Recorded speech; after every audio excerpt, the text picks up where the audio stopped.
everyone, welcome back to my channel. Today we're gonna talk about all the books I've read in August. So August wrap up, basically. In total, I read 7 books this month, which beat my 5-book goal for the month. I'm off to 52 books out of 75, let's just say, for this year. I was a bit disappointed this month because I didn't have any 5-star reads. Which, I don't know, it made me a bit sad. I do like I do like all the books I read to an extent, but I do like it better when it's more exciting. Obviously, I think that's obvious. Yeah, so I didn't have any 5-star reads this month, which is a bit sad, but I'm excited for next month. And yeah, I beat my reading goal, which I'm happy about. I did think I'll fit in another book before the end of the month, because what day is it today? It's the 29th of August today, and I was gonna wait with filming this, but I have to be honest with myself, I'm not gonna get another book in. I've just started one of my books, and yeah, I'm not gonna finish it before the end of the month, so yeah, but it's a good start for the next month. Got my iPad here as usual with my ratings. So the first book I read this month was Tiny Pretty Things. So I think I started this in July, I'm pretty sure, and I finished it this month. It's definitely not something I read before in terms of the ballet culture and the school, and yeah, it's definitely not something I read before. I am very sorry if this angle keeps changing, but my phone keeps falling off, so yeah, I'm very sorry about that. Yeah, Tiny Pretty Things, I rated 4 stars. I did enjoy it, but it hooked me in, but at the end I did kind of feel very unfinished, and I know there was a second book to it, but the first book I felt it needed more clarity in some situations in terms of some of the characters' storylines. I think I talked about this in one of my readathons. I think I just needed a bit more closure when like a book ends. But then again, it did make me instantly download the second book to it on my library app, which was Shiny Broken Pieces. So I've read that as well. I rated that 3 stars. Compared to the first one, I was a bit more bored, and there was drama, but then by the end of it, the drama just like disappeared.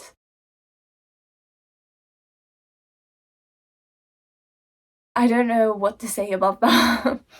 I don't want to, spoil anything. I guess it was the closure I was waiting for in the first book, definitely. But maybe too much? I'm not sure.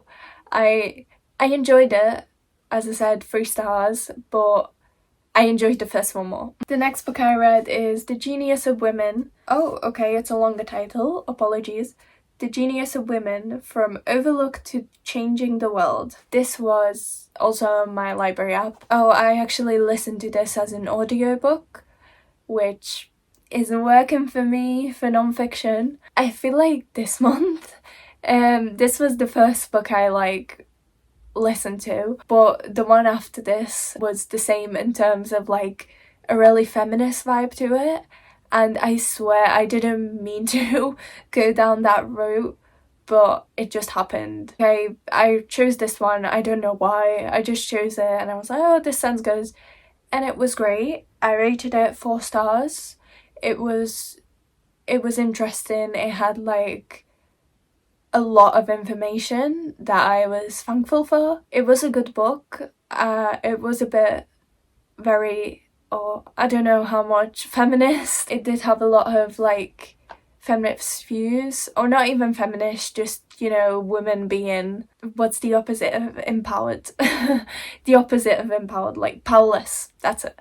Women being powerless in lots of situations. Yeah, something that really stood out to me, and it's just been ingrained in my mind, is that something along the lines of, please, it's not, this might not be exact, so don't take my word for it, but something about the actress in the Crown who played the Queen, she got paid less than her male counterpart who played the King in The Crown, like the Netflix TV show series.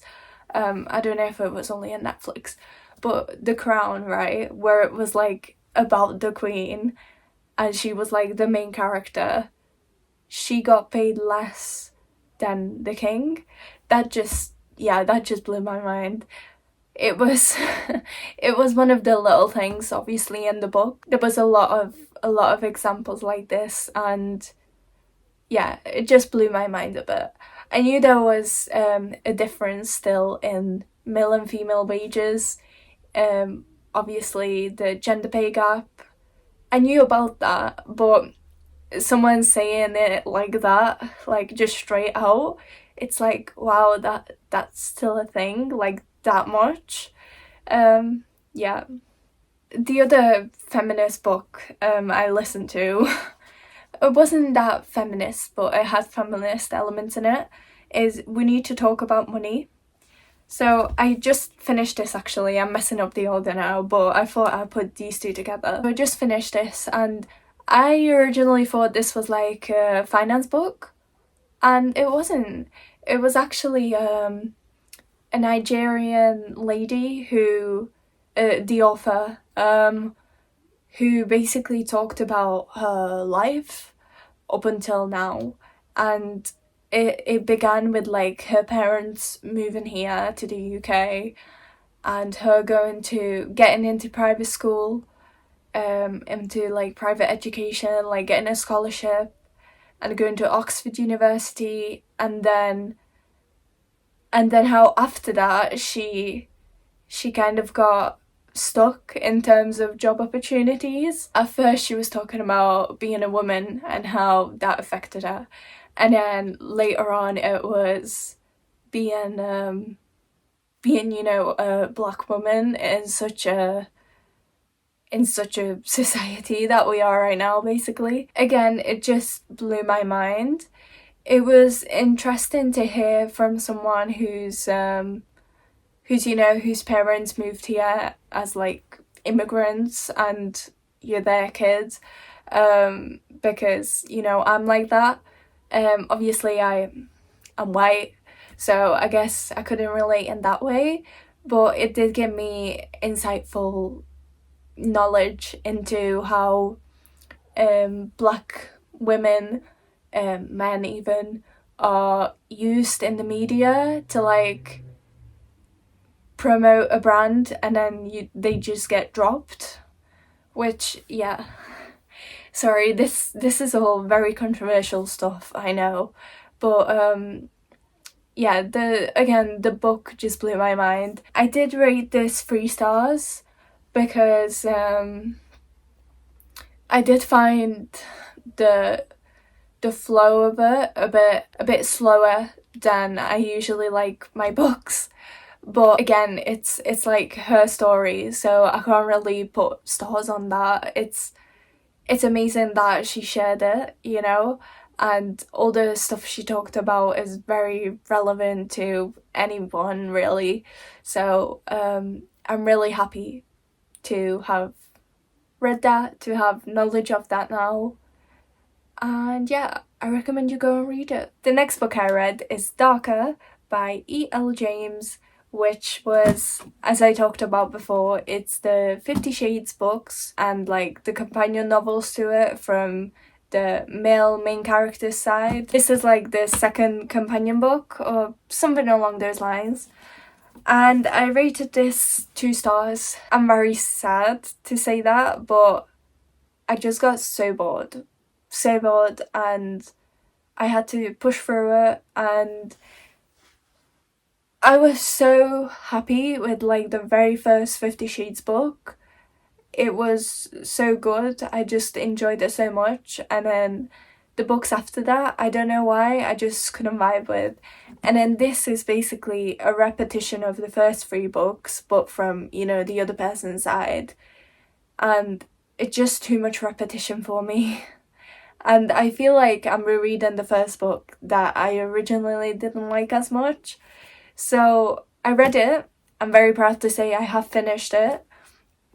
But the third book, Freed, I decided to put off for another day. The next book I read is The Inheritance by Angie Coleman, and I rated it 3 stars.